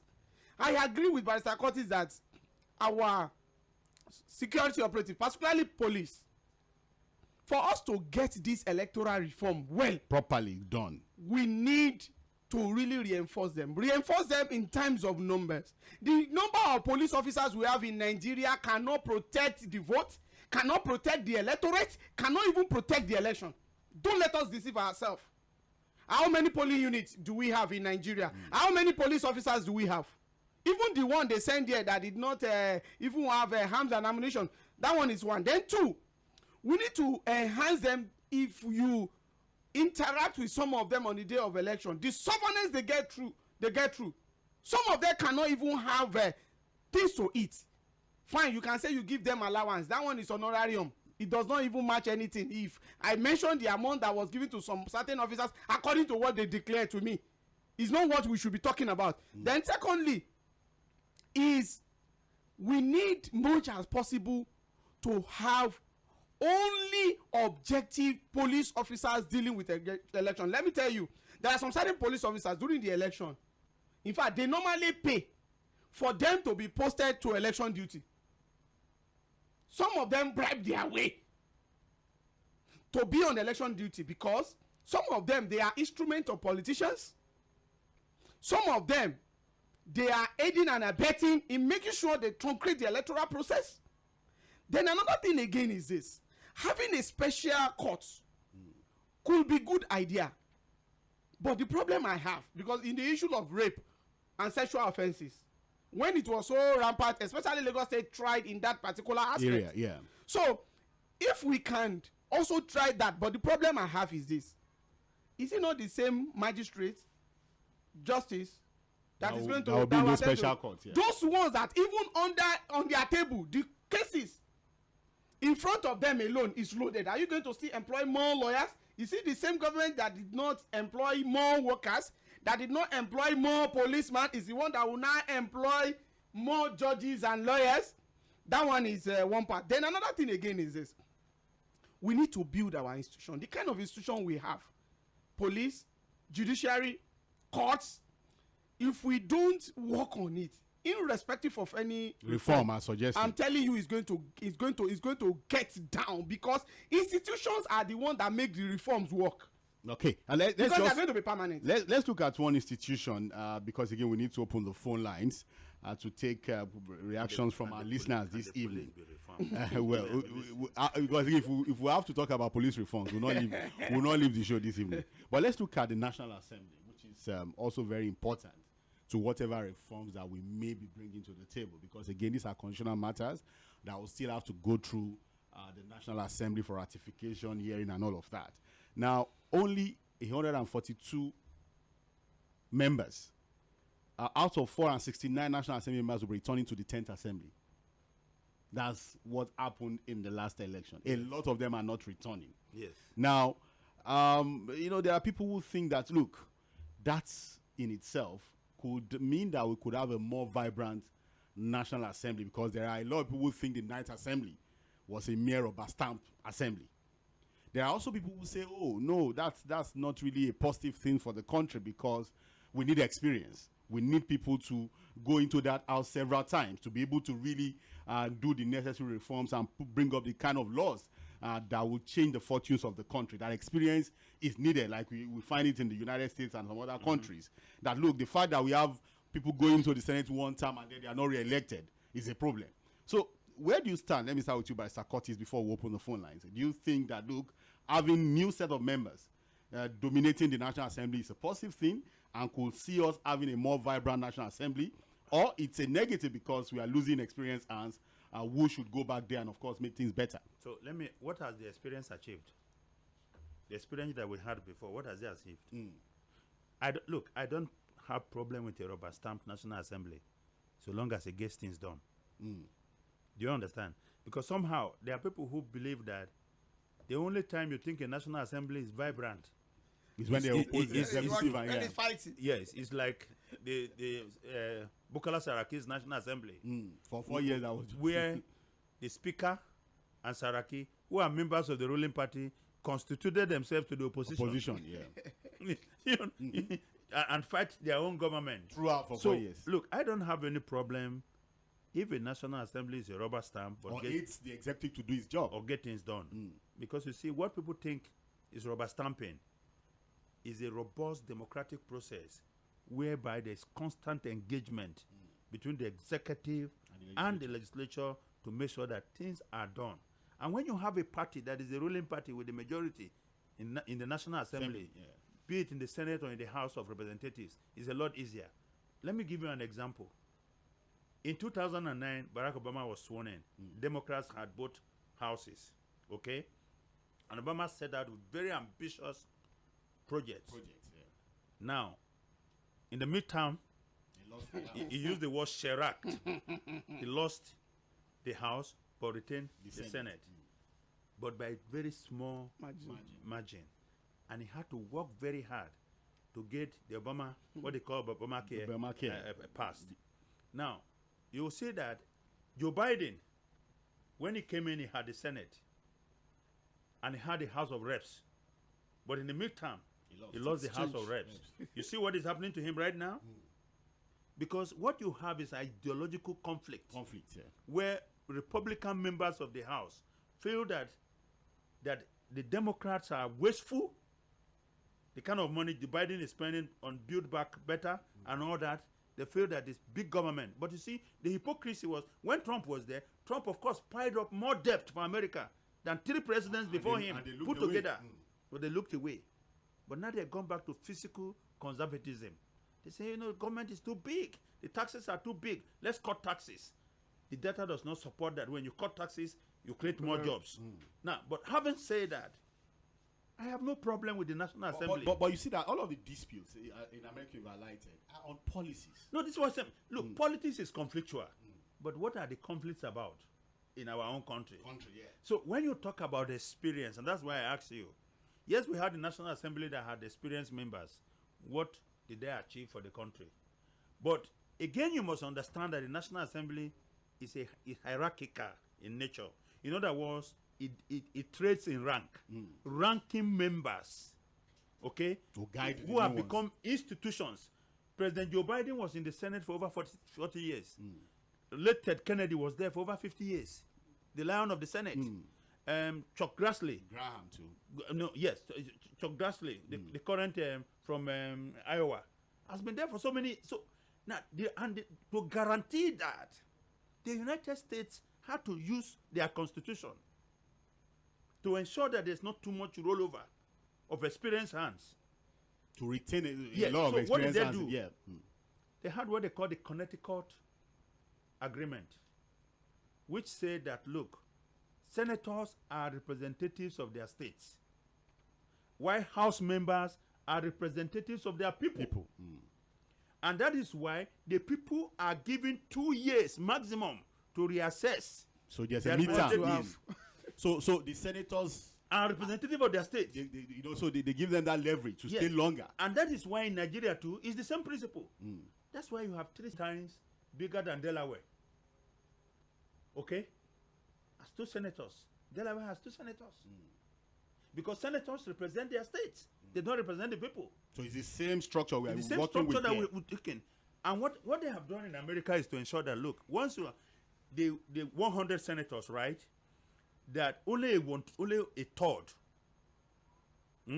will stand in every midterm election or general election, which means that you have the majority of the senators in place. So that after the outcome of after the election, you are not going to have a significant shift in terms of experience and number. Do you understand? Now, what we have done here is to put everything together and say every 4 years, the House of Reps and the Senate must go through the same election. And once you do that, you cannot tell the people that they must send back someone because of experience if they feel that he has not represented them well. They vote him out. The other point is that there's too much fighting among our politicians for political office. So in so many states, the governors who are in charge have already decided that you are not going because you are fighting, you can only go or for you want to become governor. You can only go for 2 terms. After 2 terms, sometimes unwritten agreements are even made. It's another person's turn.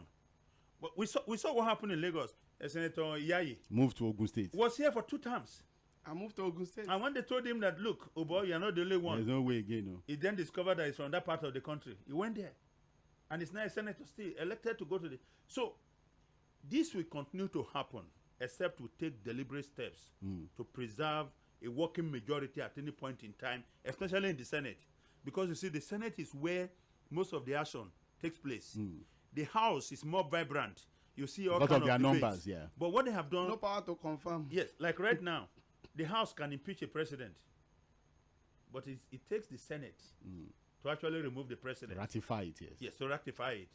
So I think that we need to do a safeguard for the Senate. For the Senate particularly. Yes, the Senate in particular. To make sure that we have people who are experienced in returning place. As because these guys are just going to start learning the ropes. Majority of these guys that are coming, except for people like Aminu Tambuwa, who was speaker. Who, of course, understand legislative procedures. Akpabio, who was a minority leader for a short while. I'm even looking at it now. I think how many senators are returning? 33. Just 33 senators. Yes, that's what I'm saying. The current Senate president is not going to be... It's not on the line for becoming Senate president, so he has to become Senate committee chairman on observation. At least like Senator Emeritus. So Nurudeen, what do you think about it? To me, or you don't bother that they don't return? There is no politician that come with experience from birth. Don't let me shock you.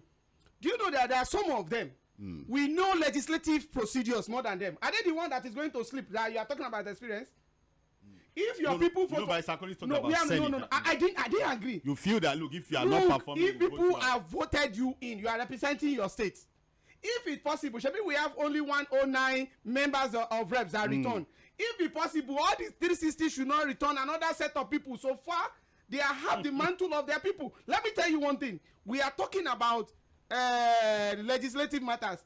Do you want to tell me that Barrister Kurtis cannot be a senator with his experience, not only in politics, even in law? But we are talking about law here. I am not connected.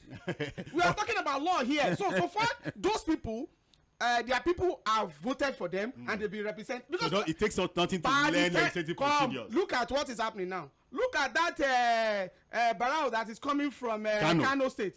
What is he? What did you think is making up? He's talking about one, apart from the only one returning, he's talking about his years of experience in the Senate. There are some certain people they will use 1 term of 4 years in that house, either in Senate or in the House of Representatives. That the bill they pass, the impact is even more than all those sleeping senators that have been there for 6 times and 7 times. And another thing again is this: if we are talking about, in 1999, how many senators? House of Rep member. We were just starting then. We were just starting there. Process. So it was a new process. Somebody becomes speaker at that time. Somebody becomes a Senate president at that time. Let me tell you one thing. If every Nigerian, and you are a professional, and you love this country, and you follow the politics of your country, and you read, and you investigate, and you listen to a program like Roundtable, and you are being elected, the issue of, by the time we are saying the issue of experience, we want to be contradicting what is inside the Constitution. that everybody have the right. So far, you've already jumped over the gutter of you can be voted for and you can also vote. So far, you've qualified to vote and be voted for. So all the issue of experience, we are talking about experience. What has that experience put on the table of Nigeria? Has that one given more jobs to Nigeria? Has that particular experience you are talking about, are they the same one that even by the time they call some executive to come and defend their budget, are they the one that you remember how Tedola was even involved in one of the senators we are talking about? If we are talking about, in fact, to me, experience in the Senate in Nigeria and in the House of Rep in Nigeria means that you have dined, you have mined, you have dined and you have wine with a lot of people that have made Nigeria to be rugged, and you can't see the best out of them. And that is it. You'll be telling them, they'll be telling the head of commission, don't worry, we'll solve it. Off the mic. What is causing it? And the issue of the experience. Okay, well, again, well, that's that. Again, yes. I think that experience in running the National Assembly is important. But it's not in the Constitution. It's not in the Constitution. No. But you see, the rules of the Senate and the rules of the House makes it a ranking body. Yeah. And you know, it's because you see, if you just come as a fresher and you take over the leadership of the House, you probably don't know the procedures and the processes. Legislative procedures. If you are to hit the ground running. And these are technical area that experience is required. Now, the fact that you have also been there exposes you to government, so you know where to go and set up and all that. But one problem that we have is the level of importance that we have attached to these offices. Now, in the United States, where we took part of their practice, yeah. You know, the vice president is also the president of the Senate. Of the Senate, yes. But he or she doesn't sit in the Senate every day. In the absence of the vice president, there's a Senate president pro tempore who happens to be the most senior member of the party with the majority. But the Senate is actually run on daily basis by the majority leader. No bills can come forward without the majority leader. But in Nigeria here, the majority leader is not as popular. In fact, the Senate president is almost like a government on its own. They tell you it's number 3. Number 3, that's the way we put it. It's number 3 and it's so powerful. Unlike in America where you have a speaker, but you don't have a deputy speaker. The office of a deputy speaker is a very powerful office in Nigeria too. Very big one. What you then have is majority leader and minority leader. Even a minority leader is a powerful office in Nigeria. Do you understand? Even chief whip. All right, all right, we open the phone lines now. Political Roundtable on mainland 98.3 FM. Well, for the first time on the show, we are streaming live on Facebook and YouTube. If you want to see the face of Barrister Kurtis Adigba. Let me wear my international cap. And you want to see the face of Nurudeen Adegbenro, don't bother with my own face. We're on mainland FM 98.3 on Facebook, and on YouTube, mainland 98.3 FM. You know, you can watch the program live. Again, if you just want to see the face of Barrister Kurtis Adigba and Nurudeen Adegbenro. We are going to open the phone lines now, 091 36 000 410. 091 36 000 410. 2 issues on the table. We need electoral reforms. We are desperate for reforms in our electoral process. Is it time to dig up the Justice Uwais committee report, 2008 Justice Uwais committee report, and implement it? We've highlighted the key areas of that particular report, which has to do with reorganization of INEC, funding of INEC, composition of INEC board, tenure of office of INEC members, security of the tenure of the INEC chairman and members, conclusion of the election dispute before swearing in, curbing election violence, prosecution of electoral offenders, and dates for elections. We've, of course, discussed all of these issues. And, of course, we're also looking at the 10th National Assembly. Again, a lot of the members of the Assembly would not be returning. Is that a positive thing? Are we supposed to see new, fresh ideas coming from the National Assembly, or it's a negative because we will be losing a lot of experience and in the Senate and the House of Reps? 091 36 000 410. Hello, good evening. Yeah, good evening. Yes, good evening. How are you doing? Fine. Barrister, we'll talk. Yeah, how you doing? Your name, Your name and location, please. Okay, I'm Victor, calling from Satellite Town. Victor from Satellite Town, please. We'll talk. I enjoy the program. I enjoy the cases, all like that. But there's one thing I want to look into now. I want to People have been saying it, but I just want to look into this very particular aspect. Talking about the former president, Yaradua, telling us that the process that brought him was fraudulent and things like that. And he refused to let the actual person that won that election to come on board. So what are we talking about? What you is, see, all these politicians, wait, Victor, just calm down. What he said was that, yes, he agrees that there were issues with the election that brought him in. But he will be going with the verdict. He will be going with the verdict of the court, and the court said, "Look, there was substantial compliance, to the rules of engagement when it comes to elections, and that was it. So he had no other choice. If the court had said, "Look, your election was flawed," if court did not remove him, he can't remove himself. Thank God, no problem. Thank you very much. All right, thank you, Victor. Bye. Yeah. 091-36000410. Hello, good evening. Yeah, good evening. Yeah, good evening. Fuhad and everybody that is here. Good evening, happy Sunday evening. Good Yes, evening. happy Sunday to you. Yeah, this is Paul from Egbeda. Please go on, sir. Yeah, you see, all that you debated and all your contributions are very, very fantastic. But you see, one thing that is actually giving me hope for concern is that I've been in Asia. I've not seen the practice of the Asian countries. It is quite different from what you see in Europe or America. Why is it that Africa cannot develop something that is peculiar to them, something that is unique? A formula for us here. Yeah, something that we can say this is our own.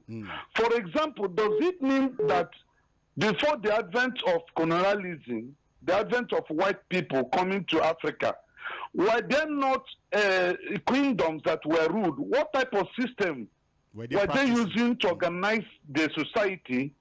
How were they able to cope? I think we should go back to the book of history and use it, because what is foreign is foreign. The problem we are having is that everything we are doing today is foreign. Clothes, foreign. Food, foreign. House, foreign. Democracy, foreign. Wife, foreign. Husband, foreign. No. We don't have anything that we can say this one is our own. It originated from us. That's the problem that is affecting Africa. All right. So, in conclusion, I want to say the advocate for 5-10 or 5 years single tenure is okay. And there should be a reform, because there was a question you asked. Do we have credible people in Nigeria? Yes, we do. Like in INEC, Mike Igine is a credible person that he has been tested and found that he's genuine. He's somebody that can handle INEC, and then we see a new face of INEC. All right. Thank you. Thank you, Mr. Paul. I think I like the part about Africa creating our own system. Hello, good evening. 091-36000410. Hello, good evening. Hello. Good evening. Yeah, good evening. This is Howdy calling from Abeokuta. Please go on, Kayode. God bless you. Happy Sunday to all. Barrister and Nuru, good morning to you. And good evening. Good evening, sir. I want to agree with you in total that experience doesn't matter when you are in the National Assembly. And I will tell you why and how.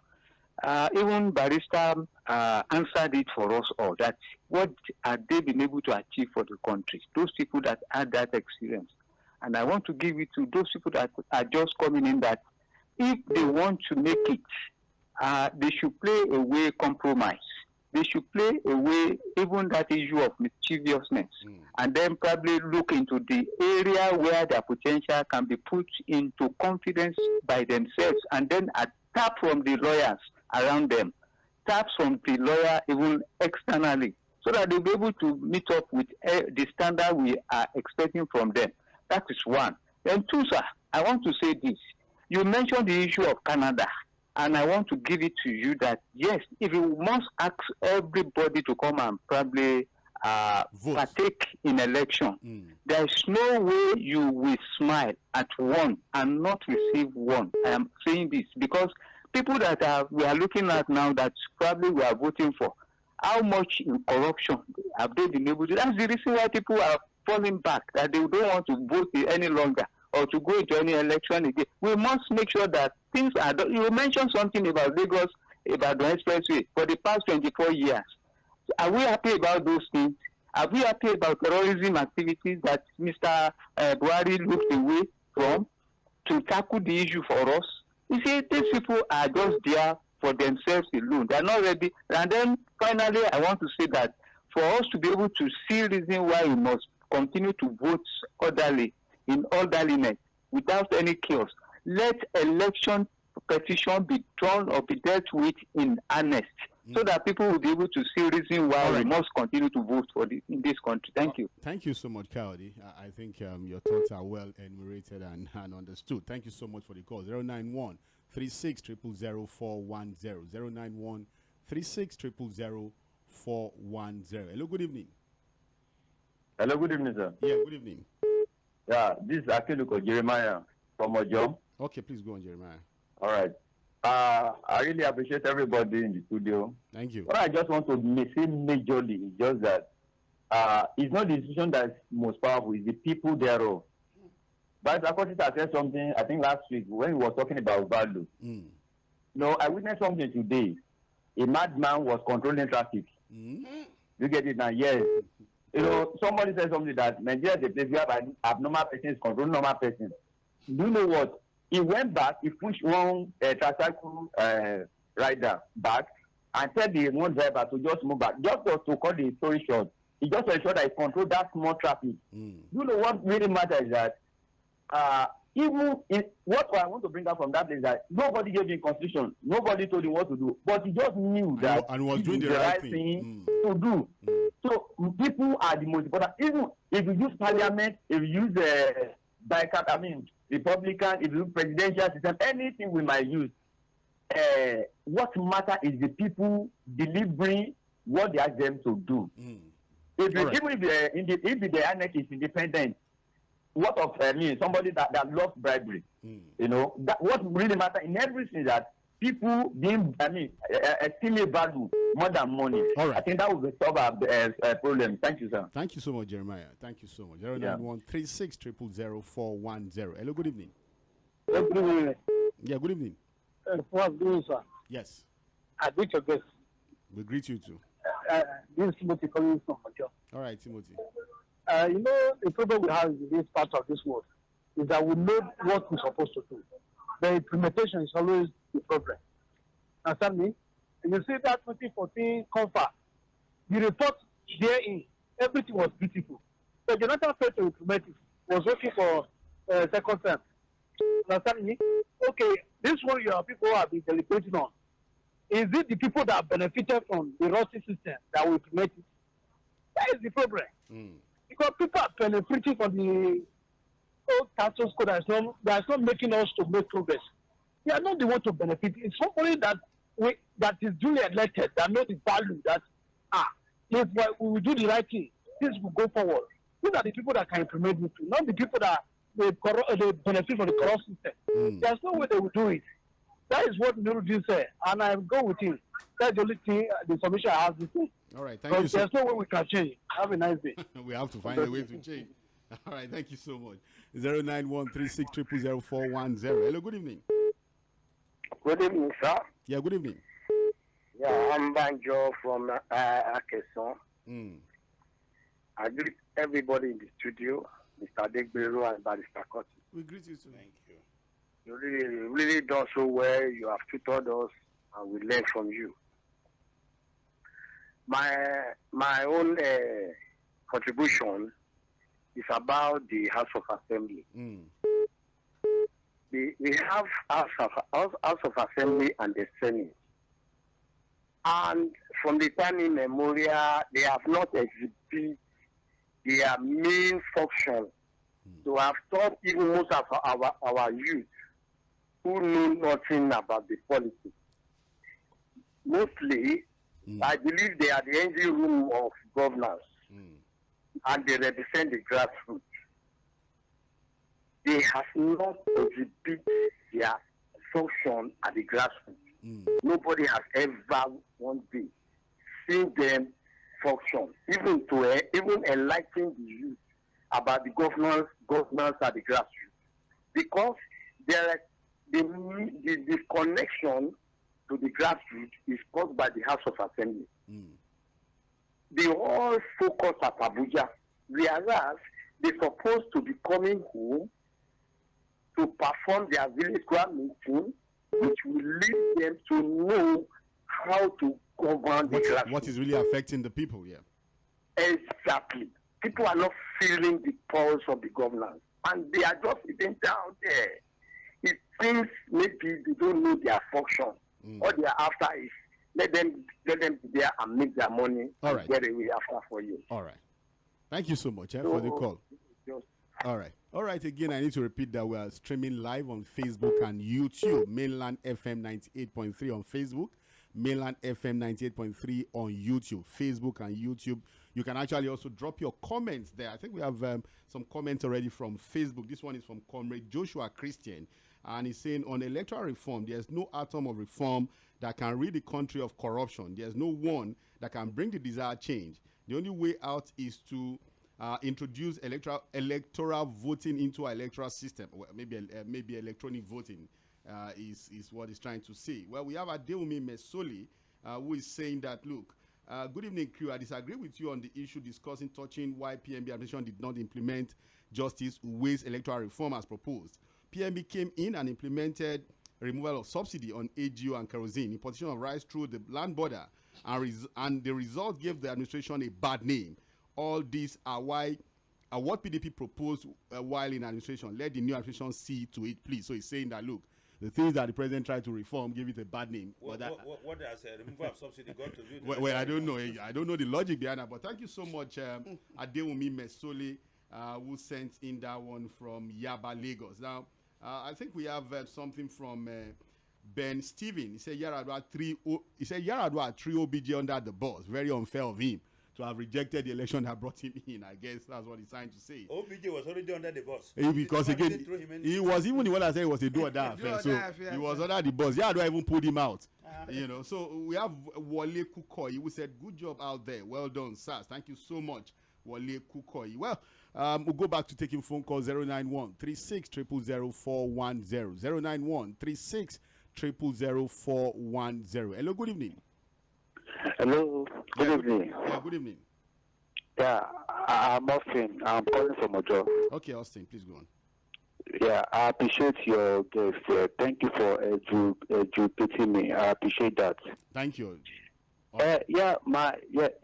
In that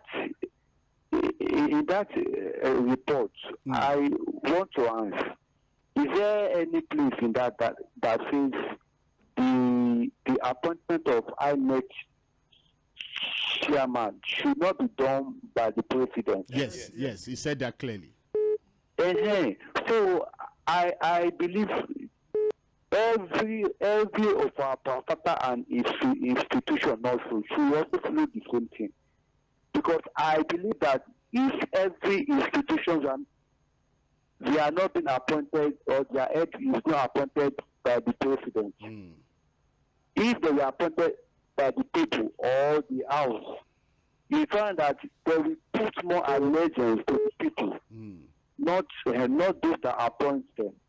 So I think that will really help the constitution as well, and help them also to be able to deliver their duties diligently. Thank you very much. Thank you so much, Austin. I think we have three or four that called him back to back. Very interesting. Hello, good evening. Hello. Please turn down the volume of your radio set, please. Yeah, good evening. Yeah, good evening. Yeah, these people calling all these senators. Yes, sorry, your name, sir. Your name. My name is Andrew. Okay, where are you calling from, Andrew? Lagos.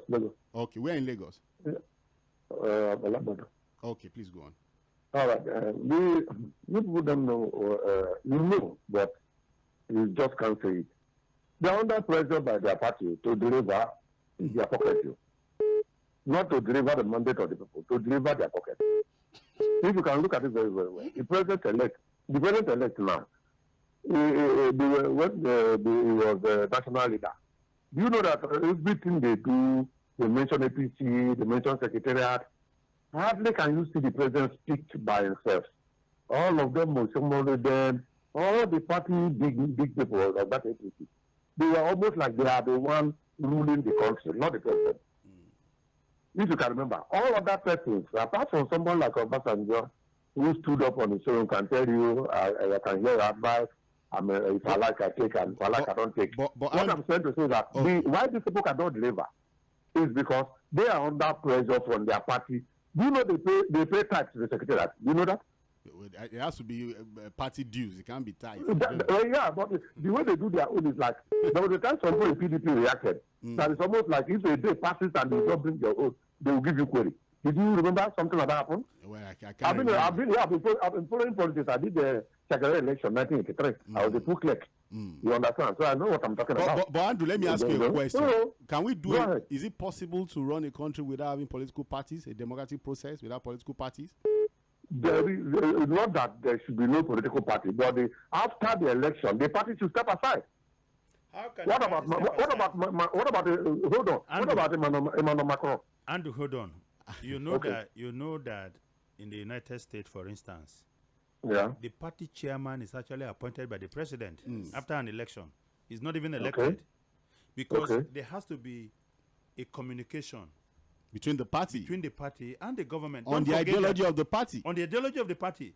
What we have here is that the political parties don't even have control over their elected officials. That is the problem. The elected officials control them. Yes. Actually. So they are controlling them. But look at it, they are controlling them. But let me tell you, hold on. They are controlling them, but their own kind of control is at the same time no ideology. It is the pocket control. That is the control that controls them. I think it was. Was it 4 days ago that the deputy national chairman of APC North wrote an open letter to Ebola, the chairman? Before then, he even said it on here on the interview. And he was talking about how the party was lacking control, was not moving forward to try to aid the National Assembly and party members on governance. You understand? So I think we have this comment from Facebook. That is Yomi OK, and he's saying, I agree with the caller that said we should look inwards for a system of government that suits us as Africans and stop the copy and paste idea. Well, that's from your. If we copy and paste it well, that's even good. We can copy and paste, but even paste we should well. copy it and paste redesign it to our own taste. But the problem there is this Nigerians, because in Nigerians we have a lot of people that have bad attitude that wherever you put them, they will truncate the process. Well, again, we'll just have to find a way to move forward. And get it right as a country. I think we can accommodate 2 more calls and then we'll call it a day on the show. Hello, good evening. Hello. Yeah, good evening. Okay. Are you okay with the topic? We are listening to you. You're causing this. We cut off. Oh, okay. Not we've gotten your comments. Thank you so much. That's Andrew from Adegbenro. God bless you, sir. Yeah, okay. Yeah, 09136000410. Hello, good evening. Hello, good evening, sir. Mr. Fuhad. Yeah, good evening. Good evening, sir. Happy Salah. Yeah. Thank you. So, my take is this. Oh, sorry, people on the show. My regards to you. We greet you too. Go. Yeah, your name, sir? Adebayo from Idimo. Okay, from Idimo. Please go on. Yes, sir. So, my take is this. I want about National Assembly.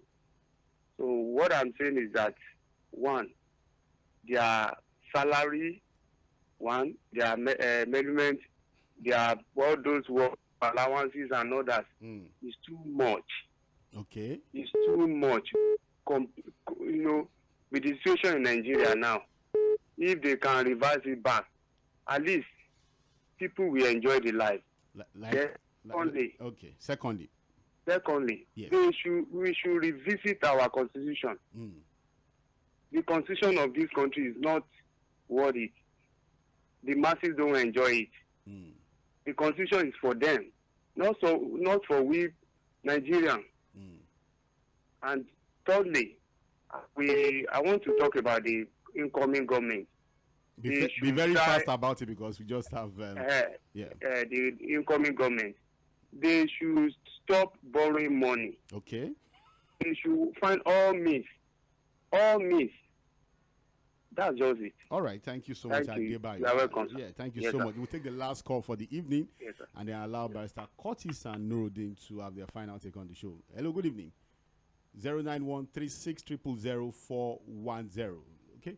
All right, Barrister Kurtis, I think we'll take your final take on the show this evening. I have one appeal to the president-elect. He should not be carried away by the election that produced him.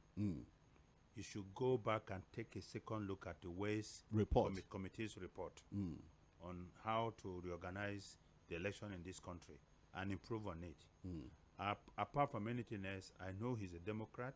He likes breaking ground, and he should consider living an electoral system that is best for this country as one of his legacies. Okay, I think that's spot on. The president-elect should look at the Uwais report again and at least leave a very good legacy when it comes to elections in Nigeria. Nurudeen. Well, one of my predictions before the election is that a lot of senators and House of Rep will lose their seats. And I was so spot on. But the new senators and the new House of Rep member coming in, people that voted for them, they must watch them bumper to bumper. The one that is sleeping, snap it on the screen. The one that did not have anything intended with the constituency, be piling it for him and let him know. After 4 years, you are not going anywhere. You are going back to your house. If we do that, automatically we'll be pushing them on to go and do more and make sure they are representing the constituency and they are representing the senatorial district very, very well. By pushing the politician on, you really want them to do more. Okay, I think from Nurudeen, basically what he's saying is that, let's keep tabs on these guys, as they're going into the 10th assembly. It should be bumper to bumper. But again, the bumper to bumper should be about legislative duties, not not the one that you expect them to come and share rice and share Ankara and share all this empowerment. It should be all the money all the money that is collecting is not only for legislative matter alone. Okay. Empowerment is part of the things that a representative must do in this our own country. Okay, well, again, it depends on what you mean by empowerment. But I think it's been a brilliant one on the show this evening, Political Roundtable on Mainland 98.3 FM. Again, we have no other country but Nigeria. We have to continue to set the agenda and hope that one day we'll get it right as a country. My name is Saheed Fuhad. This is where we call it a night on the show. Please do have a lovely week ahead.